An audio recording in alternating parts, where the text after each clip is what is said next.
बिस्मिल्लाहिर्रहमानिर्रहीम। आज के प्रोग्राम के साथ मैं हूं नुसरत मलिक। नाज़रीन, ये हकीकत है कि पाकिस्तान बनने से लेके आज तक हम हुकूमतें बनाने के लिए, हुकूमतें गिराने के लिए या हुकूमतें बचाने के लिए हर जायज़ और नाजायज़ तरीक़ाकार इख्तियार करते हैं। कानूनी हो या गैर कानूनी, आइनी हो या गैर आइनी, उसके लिए हम हर वो काम कर लेते हैं ताकि अपनी हुकूमत या बनाई जा सके या अगले की हुकूमत गिराई जा सके या अपनी जो हुकूमत मौजूद है इसको बचाया जा सके। सियासतदान एक दूसरे पर इल्ज़ाम लगाते हैं। पाकिस्तान की सियासी तारीख़ के बारे में ये कहते हैं कि फ़लाँ शख्स ने इसका आगाज़ किया, लेकिन कोई भी ऐसा शख्स नहीं है, कोई भी ऐसा सियासतदान नहीं है जिसने अपनी हुकूमत बनाने के लिए या बचाने के लिए गैर कानूनी तरीके इख्तियार ना किए हों। अगर ये गैर कानूनी तरीके इख्तियार ना किए जाते तो आज पाकिस्तान के अंदर एक MNA का इलेक्शन, एक MP का इलेक्शन करोड़ों रुपए तक ना पहुंचा होता, सरमायादार सियासत के अंदर ना आते, बड़े बड़े जागीरदार सियासत के अंदर ना आते, और वो लोग सियासत के अंदर आते चले गए जिनके पास पैसा था, और रवायती सियासतदान जो पुराने वज़ादार सियासतदान थे आस्ता आस्ता पाकिस्तान की सियासत से बिल्कुल ख़त्म होकर रह गए। अगर आप माजी की तारीख़ को देखें तो आपको बड़े बड़े सियासी ख़ानदान या सियासी कारकुन आज कहीं नज़र नहीं आते। जो भी सियासी हुकूमत आती है या उसे सनतकार चाहिए होते हैं या उसे सरमायादार चाहिए होते हैं या फिर उसको अपने वो कारकुन चाहिए होते हैं जो हर वक्त उनकी मदद सराई के अंदर लगे होते हैं। ऐसे खुशामदी आपको हर सियासी जमात के अंदर मिलेंगे।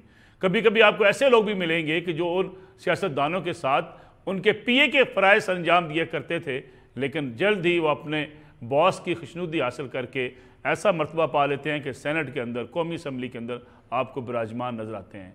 गोया सियासी वर्कर की इस पाकिस्तान में कोई हैसियत नहीं है, लेकिन हम इस बात को मानने को तैयार नहीं हैं।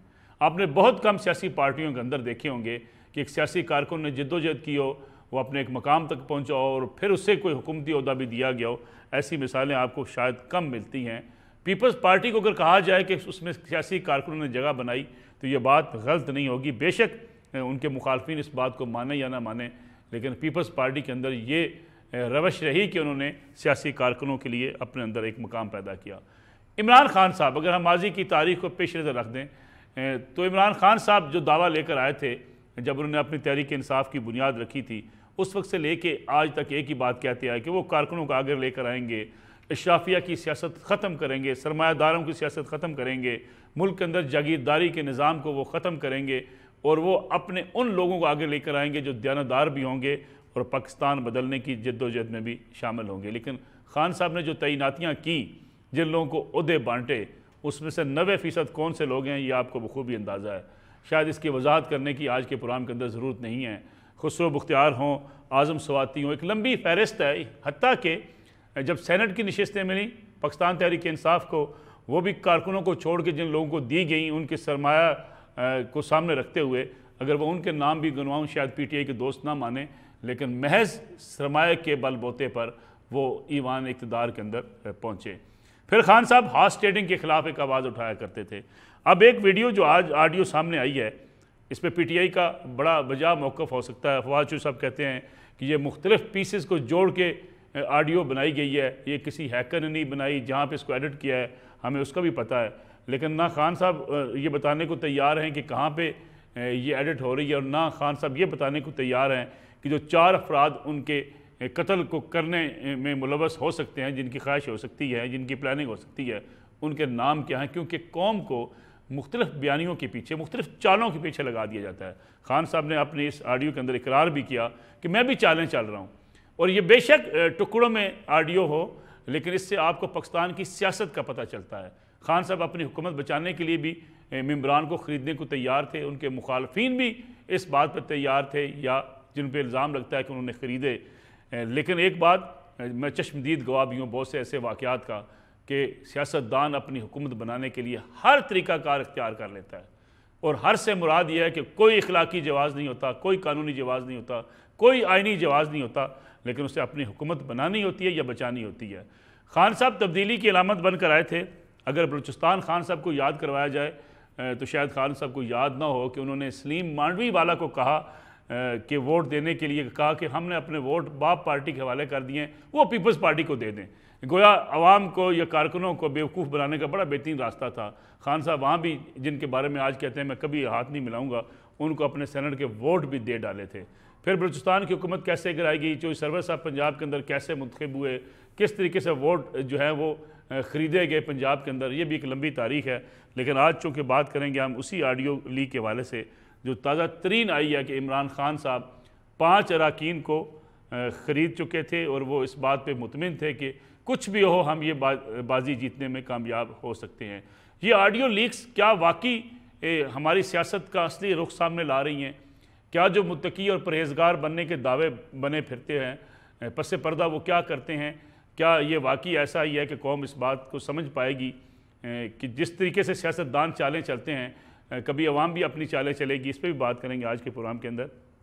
मेरे साथ मौजूद हैं पाकिस्तान मुस्लिम लीग नवाज से जनाब राना एहसान अफजल साहब, और मेरे साथ मौजूद हैं राजा यासर हमैयों साहब, सूबाई वज़ीर हैं पाकिस्तान तहरीक इंसाफ से, और सीनियर एंकर पर्सन जर्नलिस्ट हमारे दोस्त अमीर अब्बास साहब भी प्रोग्राम के अंदर मौजूद हैं। हम चाहेंगे दोनों पार्टियों का मौक़िफ़ भी आए, फिर इसका तज़िया भी किया जा सके। अमीर अब्बास साहब से इसका तज़िया भी लेंगे। राजा यासर हमैयों साहब, प्रोग्राम का आगाज़ अगर आपसे करें, ऑडियो लीक्स तो बहुत सी आती चली जा रही हैं, तीसरी किस्त आ गई, अभी कहा जा रहा है और ऑडियो लीक्स आएंगी। क्या इस सियासत का अलमिया नहीं है कि हम हुकूमतें बनाने के लिए, बचाने के लिए हर गैर कानूनी तरीक़ाकार इख्तियार करते हैं, और इमरान खान साहब भी इसमें हाथ धोने से पीछे नहीं रहे? बिस्मिल्लाहिर्रहमानिर्रहीम। पहले तो बिल्कुल आप दुरुस्त कह रहे हैं कि वाकई अलमिया है कि सियासत इतनी नीचे गिर चुकी है और सियासतदान भी इतने नीचे गिर चुके हैं कि हर तरह का जो है वो टैक्टिक्स यूज़ किए जा रहे हैं। लेकिन ज़ाहिर इस ऑडियो लीक को तो मैं रेक्टिफाई इसलिए नहीं कर सकता कि मुझे पर्सनली इल्म है कि 35 लोग PMLN के एक पॉइंट पे, मैं उस वक्त चौधरी सरवर साहब गवर्नर थे और उनसे बड़ा करीब था, तो हम खान साहब के पास गए और हमने कहा वो आना चाहते हैं। तो एटलीस्ट उस वक्त तो खान साहब बिल्कुल तैयार नहीं थे, उनको ना लेने पे ना ज़्यादा कराने पे, और वो पंजाब में अगर कुछ PMLN के लोग इन टच थे भी तो वो एक तरह से खान साहब की मर्जी के खिलाफ था। हाँ, ये बात क्या राजा साहब बिल्कुल जरूरत नहीं थी ना, ये तो था ना, उस वक्त जरूरत नहीं थी उनकी नहीं, जरूरत तो बिल्कुल थी क्योंकि हमारे पास सिंपल मेजोरिटी तो कभी भी नहीं थी ना। हम चौधरी सरवर साहब का ये ख्याल था कि बजाय हम क्यू लीग पे रिलाय करें तो हम इन लोगों को तोड़ लेते हैं, लेकिन खान साहब ने कहा कि हम इसमें नहीं पढ़ना चाहते। अब अनफॉर्चुनेटली हालात वाकयात जो कुछ बन गए हैं तो इस तरह के लीक्स को फिर भी मुझे नहीं पता कि ये बिल्कुल लीक्स, इनको मैं बिल्कुल ये एंडोर्स नहीं कर सकता मैंने तो, क्योंकि जो फर्स्ट हैंड मेरा एक्सपीरियंस है वही है। और मैं जो हुकूमत बचाने की बात है तो कई लोग तो मेरे हाथ में थे, मेरे अपने रिश्तेदार तलक वाले वास्ते वाले थे, और मैं खान साहब के पास गया कि उनको हम तोड़ सकते हैं, रोक सकते हैं, उन्होंने कहा बिल्कुल जरूरत नहीं है। तो मैं कैसे मान लूँ ये ऑडियो लीक्स को? मैं तो नहीं मानता। अगर मेरी ये फर्स्ट हैंड एक्सपीरियंस ना होता तो शायद मैं मान भी लेता। तो और इस पे मैं क्या कह सकता हूँ। राना एहसान अफजल साहब, जो राजा यासर साहब बात कर रहे हैं कि 35 अरकान राब्ते में थे मुस्लिम लीग नवाज के, लेकिन इमरान खान साहब ने लेने से इनकार किया। पंजाब में अपनी मेजॉरिटी को, वो जो सादा मेजॉरिटी थी उसको ज़्यादा अक्सरियत में ले जा सकते थे, मुस्लिम लीग कायद आज़म से जो ब्लैक मेल होने की बात करते थे उससे बच सकते थे, लेकिन नहीं किया इमरान खान साहब ने। ये ज़रूरत क्यों पेश आई इमरान खान साहब को? और फिर इस ऑडियो लीक के बारे में बताइएगा कि सवालात तो उठा रही है PTI कि ये असली है, नकली है, एडिट शुदा है। बिस्मिल्लाहिर्रहमानिर्रहीम। देखिए, मैं समझता हूँ कि जो है ना बहुत बड़ा पर्दाफाश हुआ है, और पहले ही हो गया था जब ये आलमी साजिश की ऑडियो लीक जब सामने आई और पता चला कि साजिश तो जो है इमरान खान ने की, और ऐसी की कि मिनट्स भी चेंज किए, उससे वो खेले भी। और फिर अब ये जो एक वो दर्ज देते थे कि ज़मीर फरोशी और मीर जो है जाफर और मीर सादक, और ये शिर्क से इसको जोड़ा जो उनके बकौल, और फिर ये खुद जो बातें की कि 5 जो है वो उन्हीं की जो है वो जो आवाज है, और उसके अंदर वो सिर्फ ये नहीं कह रहे, वो कह रहे हैं कि 10 और हैं, और फिर वो ये भी कह रहे हैं कि कोई भी हरबा इस्तेमाल करके ये हमारे लिए ये जो भी है ये बड़ा जरूरी है कि हम इसको कर जाएं। तो ये वो जो सियासत जो वो बनते हैं, और फिर जो आपने इसके देखिए और भी शवाहिद हैं जो आपको कासिम सूरी ने कहा कि मजहबी टच दे दो, फिर वो जो एक इनकी अहलिया की, वो इनकी बेगम की जो ऑडियो लीक हुई जिसमें कहा गया इसको गद्दारी में डाल दो। तो ये पूरा एक ड्रामा रचाया गया। और देखिए फिर सवाल ये बनता है कि अमेरिका को इतना बड़ा इमरान खान लीडर था कि अमेरिका को उसको हटाना पड़ा, ये भी बात हजम नहीं होती। और फिर उसी अमेरिका को ये रेड कारपेट देते रहे, $25,000 वहां लॉबिंग के लिए इस्तेमाल किया। तो ये सारा कुछ जो है, और फिर अब ये कत्ल की कहानी भी लेके जो बैठे हुए हैं कि 4 नाम है, मैंने वीडियो बना ली, तो लगता ये है, और ये चीज बड़ी अब क्लियर हो गई है कि एक आदमी जिसकी परफॉर्मेंस नहीं थी, जिसने 3.5-4 साल वो परफॉर्म नहीं कर सका, अब उसने ये प्रोपोगेंडा का सहारा लेना है उसने, और वो जो प्रोपोगेंडा है वो टूट रहा है, और वो उसको जल्दी है कि इसके टूटने से पहले मैं, और इनके अपने लोगों को लगता है ये बड़े पॉपुलर है कि मैं किसी तरीके से जो है ये इलेक्शन हो जाए या किसी तरीके से मुझे दोबारा इक्तदार मिल जाए। तो ये अफसोसनाक है बात। मैं आपके इंट्रो के बारे में जी राणा साहब, लेकिन मैं उसी तरह आता हूँ। लेकिन राणा साहब, जो आपने मजहबी टच की बात की है, क्या इमरान खान साहब ने उसी टच को इस्तेमाल करना शुरू नहीं किया जो माजी में भी देख चुके हैं? मियां नवाज शरीफ साहब की मस्जिद नबी के अंदर हाज़िरी की तस्वीर बनाई जाती थी, रिलीज़ की जाती हैं, और भी कोई रहनुमा अगर हो किसी मजहबी फ़राइज़ की अदायगी कर रहा हो, उसकी तस्वीर बना के रिलीज़ की जाती हैं। इमरान खान साहब हेलीकॉप्टर के अंदर नमाज़ पढ़ते हैं, उनकी भी एक वीडियो बना के रिलीज़ कर दी जाती है। क्या सियासतदान मजहबी टच इस्तेमाल नहीं करते रहे अवाम को अपनी तरफ अट्रैक्ट करने के लिए? नहीं, आप अगर मजहब को इश्तियाल फैलाने के लिए इस्तेमाल करें कि आप कहें कि जो मैं कर रहा हूं वो बिल्कुल कुरान और सुन्ना के मुताबिक है और इनका साथ देंगे तो आपसे आखिरत में पूछा जाएगा, जब आप इस इंतहा पे ले जाएं, मैं तो समझता हूं कि बिल्कुल भी जरूरत नहीं है, ये नहीं होना चाहिए, लेकिन आप अगर इस एक्सट्रीम लेवल पे ले जाएं कि आप शिर्क को भी बताएं कि शिर्क क्या है और उसके अंदर नई डेफिनेशन डाल दें, वो भी सियासी टच के ऊपर, तो ये एक आप इंतहा पे ले जाते हैं चीजों को। ये नहीं होना चाहिए, किसी को भी नहीं करना चाहिए, किसी भी पार्टी को नहीं करना चाहिए। एक चीज देखिए, जो जमहूरियत के बारे में आप कह रहे थे, वो मैं उससे एग्री करता हूं आपके इंट्रो में। लोकल बॉडीज जब तक पाकिस्तान में नहीं आएंगी, वो मजबूत नहीं होगा निजाम। जमहूरियत जो है वो ग्रास रूट लेवल से स्ट्रेंथन होगी। लोकल बॉडी की तरफ भी वापस आता हूं। अमीर अब्बास साहब, दोनों मेहमानों का मौक़िफ़ मैंने आपके सामने रख दिया।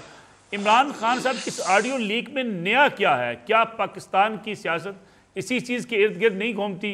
जायज़ नाजायज़ हुकूमत चाहिए या हुकूमत बचानी है? मलिक साहब, मैं आपके साथ हर्फ बहर्फ जो आपने अपने इब्तदाइया में, अपनी तमहीद में जो आपने बातें की, मैं उससे मुत्तफिक हूँ। देखिए, 1945-46 के जो सिंध असम्बली के इंतखाबात थे और बरसगीर के इंतखाबात थे, तो सिंध कानून साज असम्बली की एक नशिस्त पर बड़ा सख्त मुकाबला था। मुस्लिम लीग यानी ऑल इंडिया मुस्लिम लीग के उम्मीदवार थे काजी मोहम्मद अकबर, और उनका मुकाबला था GM सैयद से। कायद आज़म रहमतुल्लाह अलैह ने मुस्लिम लीग को ये अहकामात दिए कि मैं हर हाल में ये नशिस्त जीतना चाहता हूँ, जिस तरह भी हो मुझे ये नशिस्त जीतनी है, क्योंकि वो इंतखाबात क़याम पाकिस्तान के लिए बहुत अहम थे। अब सुनिए जरा, कायद ने कहा क्या अहकामात दिए। कायद ने कहा, मुझे ये नशिस्त हर हाल में जीतनी है, इस नशिस्त के लिए स्टूडेंट्स को भेजो, इस नशिस्त के लिए लिटरेचर की बारिश कर दो, इस नशिस्त को जीतने के लिए कारकुनों की फौज भेजो, लेकिन याद रखना किसी वोटर को खरीदने के लिए पैसे ना देना, क्योंकि अगर पैसे देकर वोट खरीदोगे तो यह बदयांती होगी, और मैं मोहम्मद अली जिन्ना बेईमानी और बदयांती से जीतने के बजाय ईमानदारी से हारने को तरजीह दूंगा। बिल्कुल ठीक। यह था मयार नसरुल्लाह मलिक साहेब, यह था मयार लीडरशिप का। 47 के बाद काम हो गया। कौम को फिर किस मयार से वो कहां सुरैया से उठाकर जमीन पर दे मारा, जो इकबाल ने कहा था, सुरैया से उठाकर जमीन पर दे मारा है इन सियासतदानों ने इस कौम को। और ये तो देखें ना, आज इनकी आई कल को उनको भी निकलेगी। बिल्कुल ठीक। उनकी निकलेगी फिर इनकी भी निकलेगी। मेरे लिए तो ये इशू जिसको आपने हाईलाइट किया, ये इशू इस वक्त है, मैं तो नजरें नहीं मिला पा रहा हूं कि यानी इक्तदार को बचाने के लिए कोई भी फरीक हो, इक्तदार को हासिल करने के लिए, इक्तदार को बचाने के लिए, दोनों तरफ से अगर कोई इस तरह का खेल खेला जाए, उसकी कैसे तायद या उसकी कैसे पजीराई की जा सकती है, उसकी कैसे हौसला अफजाई की जा सकती है, उसको कैसे आइडियलाइज किया जा सकता है, उसके हक में दलाइल कैसे दिए जा सकते हैं। मुझे तो ताज्जुब इस बात पे होगा कि अगर कोई शख्स बैठ के वो दानिशवरी इस बात पर झाड़े कि हाँ फलां ने जो वोट खरीदने के लिए अच्छा किया, फलां ने वोट खरीदने के लिए अच्छा नहीं किया। भाई जिसने भी वोट खरीदे हैं इक्तदार को हासिल करने के लिए या इक्तदार को बचाने के लिए? उसने कहां अच्छा किया? इंतहाई शर्मनाक रविश है। और हम अपनी यूथ को कौन सी पॉलिटिक्स ट्रांसमिट करने जा रहे हैं? वो पॉलिटिक्स के इसमें कोई उसूल नहीं है, इसका कोई दिल नहीं है सियासत के सीने के अंदर। ये जिस जहां से चाहे रौंदते हुए गुजर जाए, सिर्फ उसको सामने इक्तदार के सिंहासन पर पहुंचना है, उस पर जाके बैठ जाइए। ये किस रविश पर हम लेकर जा रहे हैं? ठीक, अमीर अब्बास साहब एक छोटी सी कमर्शियल ब्रेक प्रोग्राम में शामिल कर लें, वापस आते हैं।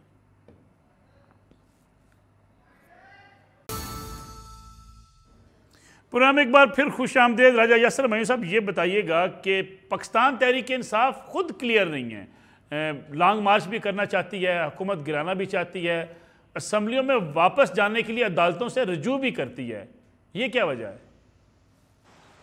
बिल्कुल जी, हम क्लियर हैं, असेंबली में वापस जाने के लिए हमने कतन रुजू नहीं किया हमने, क्योंकि इस्तीफे जो हैं वो इकट्ठे दिए थे, तो हम एक्सपेक्ट ये कर रहे थे कि ये अदालत की मदद से या अदालत ऑर्डर करेगी इनको कि एक्सेप्ट करने हैं तो जो जिन लोगों ने दिए उन तमाम के करें, कोई टैक्टिक्स इस्तेमाल ना करें। ऑब्वियसली आपने पहले भी बात की कि पॉलिटिक्स में टैक्टिक्स इस्तेमाल करते हैं, बट तो जाहिर है सियासत है, सियासत के टैक्टिक्स तो होते ही हैं, शतरंज की तरह ही खेली जाती है सियासत। और सियासत छोड़ के कोई भी दुनिया का काम है, उसमें चाहे आप बिजनेस कर रहे हो या खेल रहे हो, कोई हर चीज में टैक्टिक्स होते हैं। तो ये तो कोई टैक्टिक यूज करना है इन इटसेल्फ तो कोई बुरी बात नहीं है। और हाँ, नेगेटिव खेलना आपने बिल्कुल, लेकिन राय साहब क्या ये अच्छा होता कि हमारे सियासतदान ये टैक्टिक्स अवाम के मफाद के लिए खेलते? अवाम के मफादात की तरजीह जो है वो आपके सामने है। सियासी हुकूमतें आपस में लड़ती रहती हैं, हत्ता कि मईशत के हवाले से भी इतना लड़ती हैं कि मुल्क की मईशत बैठ जाती है, मिल बैठने को तैयार नहीं है, अपोजिशन अपना किरदार अदा नहीं करती, हुकूमत अपना किरदार अदा नहीं करती। हाँ, ये तो बिल्कुल आपने दुरुस्त बात की। देखिए आप अभी अमीर अब्बास साहब ने भी बात की कि सियासतदान क्यों नहीं ऐसे करते। देखिए सियासतदान तो इंसान ही है ना, जैसे आप, मैं या कोई फौजी या कोई जुडिशरी, ये तमाम हम एक ही माशरे का हिस्सा हैं, एक दूसरे के हम एक ही फैमिली से ताल्लुक होता है, कोई सियासत में चला जाता है, कोई फौज में चला जाता है, तो पूरा माशरा तनज़ली का शिकार है। तो सिर्फ एक ब्लेम करना कि सियासतदान क्यों ऐसे हैं, आपका जो वोटर है उसकी ख्वाहिशात भी ऐसी होती हैं। मेरे क्योंकि बुजुर्ग पार्टीशन से पहले भी सियासत कर रहे थे, तो हमारे वो यही बताते हैं कि पाकिस्तान बनने से पहले तो अवाम की ख्वाहिशात भी बिल्कुल जायज़ ही होती थी। कोई जो शायद उनको आज़ादी का जो एहसास है वो इस तरह नहीं हुआ था। अब तो आपका वोटर जो है उसकी ख्वाहिशात भी जायज़ नहीं है। और ऑब्वियसली जो लोग फिर इलेक्शन लड़ते हैं उस सब, मतलब तमाम एक माशरा जो है वो नीचे जा रहा है, और इसमें सिर्फ किसी एक तबके को इल्जाम दे देना मुनासिब नहीं है। मैं ठीक है, लॉन्ग मार्च करेंगे राय साहब? जी बिल्कुल करेंगे, जब उसकी नौबत आएगी, लेकिन ये पहला नहीं आखिरी स्टेप होगा। क्यों जी राना एहसान अफजल साहब, लॉन्ग मार्च संभाल पाएंगे आप? क्योंकि पीटीआई समझती है कि बड़ी भरपूर ताकत का मुजाहरा करेगी लॉन्ग मार्च में। फेडरल हुकूमत जो जिसके दोनों अतराफ में, एक तरफ कश्मीर में पीटीआई की हुकूमत, तीनों अतराफ में पंजाब में केपीके में, कैसे रोक पाएगी? देखिए, मैं समझता हूँ कि रोकना हमारा फर्ज है, और वो इसलिए फर्ज है कि आपने अगर वैसे प्रोटेस्ट करना है, आपने फ्रीडम ऑफ असेंबली भी है, फ्रीडम ऑफ स्पीच भी है, आपने कोई जलसा करना है तो जलसे तो इमरान खान कर रहे हैं। लेकिन अगर आपने इस मकसद से आना है कि आपने इस्लामाबाद को यरगमाल बनाना है, हुकूमत को फोर्स करना है कि वो इलेक्शन कराएं, तो ये सिस्टम को वीक करने के मुतरादिफ है। वो इसलिए क्योंकि यही काम फिर अगर इमरान खान की हुकूमत आए तो दोबारा धरने दिए जा सकते हैं। तो ये ऐसा नहीं होना चाहिए। इलेक्शन ये उसकी डिमांड करे, और अगर कोई आईनी तरीका है इलेक्शन जल्दी कराने का तो वो जरूर उसके ऊपर बैठे, लेकिन इस चीज की इजाजत नहीं दी जा सकती कि वो रेड जोन में आके हुकूमत को, रियासत को यरगमाल बनाए। तो फिर हम 5,000 बंदा आए या 10 लाख बंदा आए, हम रोकेंगे इसको। और मैं समझता हूँ कि रोकने से जो लॉ एंड ऑर्डर खराब होगी उसको कैसे बेहतर करेंगे राणा साहब?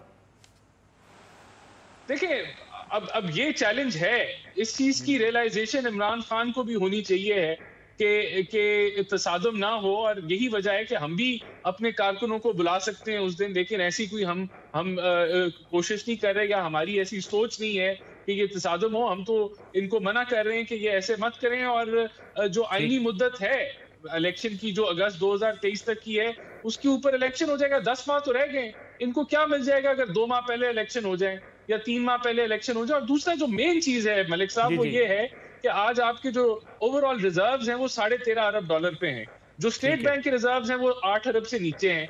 अगर 3 माह की केयर टेकर हुकूमत आज आ जाती है और फिर 3 माह अगली हुकूमत को सेटल इन में होने में लग जाते हैं, तो 6 माह जो है वो तो तबाही फेर देंगे मईशत की। तो इलेक्शन इस वजह से भी नहीं हो सकते कि आपको थोड़े बहुत अपने रिजर्व्स बिल्डअप करने, थोड़ी बहुत स्टेबिलिटी लेके आनी है कि ये थोड़े तो काम आगे चलेगा। बाकी इनका बयानिया तो वो तो एक्सपोज हो चुका है। और मैं ये बताऊं आपको, देखिए बदकिस्मती है, वाकई बहुत बड़ी बदकिस्मती है और इसको तस्लीम करना चाहिए कि ऑपोजिशन और हुकूमत का कोई वर्किंग रिलेशनशिप नहीं है, किसी चीज के ऊपर अंडरस्टैंडिंग नहीं है, सिर्फ सियासत हो रही है और ये नहीं होना चाहिए। और इसकी और ये देखिए यहाँ ये आखिरी पॉइंट ये कि ये चीज जो है ये पिछली हुकूमत में इमरान खान जब वो हुकूमत में था तब भी ये ऑपोजिशन के साथ एक कम्युनिकेशन नहीं रख सके। बिल्कुल ठीक है अमीर अब्बास साहब, मैं ठीक हो गया जी। अमीर अब्बास साहब, आपको लगता है कि तसादम की तरफ जा रहे हैं हम, और तसादम का फ़ायदा कौन उठाएगा? देखें जी, तसादुम की तरफ तो हम तकरीबन आप समझे कि जा चुके हैं। बस एक अमली तसादुम की शक्ल हमें अभी देखने को मिलेगी जैसे ही इमरान खान साहब को अपना आत्मी ऐलान करेंगे। मैं समझता हूं कि जो राइट टू असेंबल और राइट टू स्पीक, ये इमरान खान साहब हो, मैं हो, आप हो या राना साहब हो, ये कॉन्स्टिट्यूशनली गारंटेड राइट है। आप कैसे प्रियम्पटिव स्ट्राइक कर सकते हैं कि भाई इमरान खान निकल रहे हैं, वो आके इस्लामाबाद पे कब्जा कर लेंगे। अगर ये प्रियम्पटिव अप्रोच आपने इमरान खान के बारे में बना ली है, तो जिस वक्त बिलावल साहब ने लॉन्ग मार्च किया था या मौलाना साहब ने 2019 में लॉन्ग मार्च किया था, फिर उस वक्त की हुकूमत के पास भी ये हक होना चाहिए था कि वो एज्यूम कर लेते कि ये जो आ रहे हैं ये इस्लामाबाद पर कब्जा करने के लिए आ रहे हैं, लिहाजा हमें इनको नहीं आने देना चाहिए। तो मेरा ख्याल है इमरान खान साहब ने पर बड़ी सियासी हमाकत की उस वक्त। उनको इनके साथ भी वही सलूक करना चाहिए था जो इन्होंने 25 मई को किया और जो अभी आगे करने की प्लानिंग कर रहे हैं। भाई ये फ्री डेमोक्रेसी है या नहीं है? बिल्कुल ठीक। ये फ्री सोसाइटी है या नहीं है? फ्री डेमोक्रेसी अगर है, लेकिन अमीर अब्बास साहब, क्या मुस्लिम लीग नून ने वो ट्रेस पास करते हैं, लेकिन क्या मुस्लिम लीग नून ने 126 दिन धरना भी देने दिया था ना? कोई ऐसा काम करते हैं जो वाकई किसी गैर कानूनी जुमरे में आएगा, तो फिर आपको हक हासिल है, आप हुकूमत है, आप अथॉरिटी और अपनी स्टेट विल का इस्तेमाल करें और आप इनको क्रश कर दें। लेकिन 25 मई को तो आपने अभी उन्होंने यानी शुरू होने से लॉन्ग मार्च एक दिन पहले ही आपने उनको घरों से उठाना शुरू कर दिया। ठीक है, आपने दीवारें फलांगना शुरू कर दी। ठीक है, अभी आपने जो है ये सैफुल्लाह न्याजी को, हामिद जमान को, तारिक शफी को, आमिर क्यानी को जो गिरफ्तारियां और छापे शुरू कर दिए हैं, ये नजर नहीं आ रहा कि ये बाजारन तो आप केस इस्तेमाल कर रहे हैं जो फलां केस है, लेकिन मकसद क्या है? डिटेरेंस। मकसद ये है कि के लोगों को डराना कि ये घरों से बाहर ना निकले। अमीर अब्बास साहब एक छोटी सी ब्रेक ले लें, जो अमीर अब्बास साहब एक ब्रेक ले लें, जो जिसकी गिरफ्तारियों की आप बात कर रहे हैं इस पर बात करेंगे एक ब्रेक के बाद कि क्या ये गिरफ्तारियां सिर्फ लॉन्ग मार्च रोकने के लिए हैं या ये मुकदमा जो इमरान खान साहब के खिलाफ है ये अब किसी एक सिमत में जिसमें इमरान खान साहब मुश्किल में फंस सकते हैं उस तरफ जा रहा है। पुराना एक बार फिर खुशामदीद। राजा साहब ये बताइएगा कि ये जो गिरफ्तारियां हो रही हैं पीटीआई के रहनुमाओं की, ये लॉन्ग मार्च के पेश नज़र हैं, क्योंकि इतलात तो ऐसी हैं कि कुछ बड़ी अहम मालूमात मिली हैं और अब इमरान खान साहब के गिरद घेरा तंग है, इमरान खान साहब इस मुकदमे में बुरी तरीके से फंस सकते हैं। लेकिन ये तो एक मस्का केस की बात है, कोई ऐसी अहम मालूमात नहीं है और ये जिन लोगों को पकड़ हैं इनको तो मैं फर्स्ट हैंड जानता हूँ। और अभी आपने प्रोग्राम की शुरू में बात की ना कि इमरान खान साहब ने किसी मिडिल क्लास बंदे को सेनेट में नहीं लाए। सैफुल्लाह न्याजी एक मिसाल है जिनको कल अरेस्ट किया गया। इजाज चौधरी साहब हैं, पार्टी के पुराने कारकुन थे, कोई पॉलिटिकल बैकग्राउंड नहीं, कोई पैसा नहीं, बने हैं वो सेनेटर्स, और भी बहुत सारे हैं। तो बहरहाल ये बड़ी ज्यादती है। आमिर क्यानी साहब को जो ये ढूंढ रहे हैं और गिरफ्तार करने की कोशिश कर रहे हैं, ये लोग पार्टी के पुराने कारकुन हैं और किसी किस्म का, मैं इनको सबको पर्सनली जानता हूँ कि इनका किसी किस्म का हो ही नहीं सकता कि कोई क्रिमिनल ट्रैक रिकॉर्ड हो या कोई ऐसी बात हो। पहले भी एक गलत मुकदमे में इनको इन्वॉल्व कर दिया अपनी पार्टी के दौर में, और उसमें भी अल्लाह का शुक्र है कि क्लियर हुए, बिल्कुल नायब ने इनको क्लियर किया। तो बस बौखलाए हुए हैं नून लीग वाले। उनको नजर आ रहा है कि इस वक्त पीटीआई जो है उसकी पॉपुलैरिटी जो है वो एक अरूज पे पहुंची हुई है। और लॉन्ग मार्च देखें, हमने लॉन्ग मार्च इसलिए होने दिया था कि हमें पता था कि पीपल्स पार्टी से कुछ नहीं होना, मौलाना फजलुर रहमान अपने स्टूडेंट्स के अलावा कुछ नहीं कर सकते। तो अगर इनको कोई फिक्र नहीं है तो आने दें, हम क्या कर लेंगे, एक नेता लोग क्या कर सकते हैं। और अगर खुदा न खास्ता किसी ने कोई की तो बेशक उसको गोली भी मारे, वो तो फिर उनका हक बनता है। लेकिन मैं समझता हूँ जब तक कानून की खिलाफ वर्जी हम नहीं करते, किसी को गिरफ्तार करने का इनको कोई हक नहीं है। ठीक है राणा साहब, आपके पास 1 मिनट है। आप ये गिरफ्तारियां कर क्यों रहे हैं, क्यों डर रहे हैं, बुखलाए हुए हैं? आप तो कहते थे हम सियासी इंतकाम का निशाना किसी को नहीं बनाएंगे। देखिए, ये फॉरेन फंडिंग केस की तहकीकात हो रही हैं और उस तहकीकात में जो लोग मुलव्वस हैं या जो उसके अंदर इन्वॉल्व हैं उनसे इन्वेस्टिगेशन की जा रही है और उसके सिलसिले में जहां तक मुझे पता है कि ये अरेस्ट जो हैं वो हो रही है। देखिए, दूसरा मैं यहाँ रिपीट करना चाहूंगा, मैं भी सियासी इंतकाम या पॉलिटिकल इंजीनियरिंग या आप किसी भी महकमे को एक आले के तौर पर इस्तेमाल करें, उसको मैं कभी सपोर्ट नहीं करूंगा। लेकिन हमें याद होना चाहिए कि हमारी तो पूरी क़यादत जो है वो नैब के जो है वो जद में रही और उन्होंने जाली केस भी भुगते। अब उसी LNG पे ये पाकिस्तान चल रहा है जिसका मुआहदा खाकान अब्बासी ने किया है। शुक्र है कर लिया, सस्ती LNG हमें उस मुआहदे के तहत मिल रही है। लेकिन ओवरऑल ये देखें, ये नहीं हो सकता कि आप फॉरेन फंडिंग केस की में कानून की धज्जियां उड़ाएं, आप अपने जो है वो शवाहिद को छुपाएं, आप फेक एफिडेविट दें और आप समझें कि कुछ नहीं होगा। आप जो है वो जो 650 केनाल आपने एक ट्रस्ट के नाम पे मुंतकिल करा लिए और आपने दूसरी तरफ जो है वो $250 मिलियन एडजस्ट करा लिए, तो आप समझें कि कुछ नहीं होगा। तो ऐसे नहीं होगा। हम लोग जो भी जिस चीज पे भी कार्रवाई होगी उसमें पॉलिटिकल विक्टिमाइजेशन ही होनी चाहिए, लेकिन सॉलिड केसेस होंगे। और यही मैं देखता हूँ आगे, आप देखेंगे आगे इनके लिए फिर ये जो केस कंस्पिरेसी का हुआ है, जो ये ऑडियो लीक्स ने साबित किया, ये बड़ी सवेर क्राइम है। इससे बड़ा क्राइम हो नहीं सकता कि आप मुल्क के अंदर एक साजिशी बयानिया लेके चले जिसकी कोई हकायक ना हो, कोई उसका कोई ठीक है। राणा साहब, प्रोग्राम बिल्कुल चूंकि खत्म होने वाला है।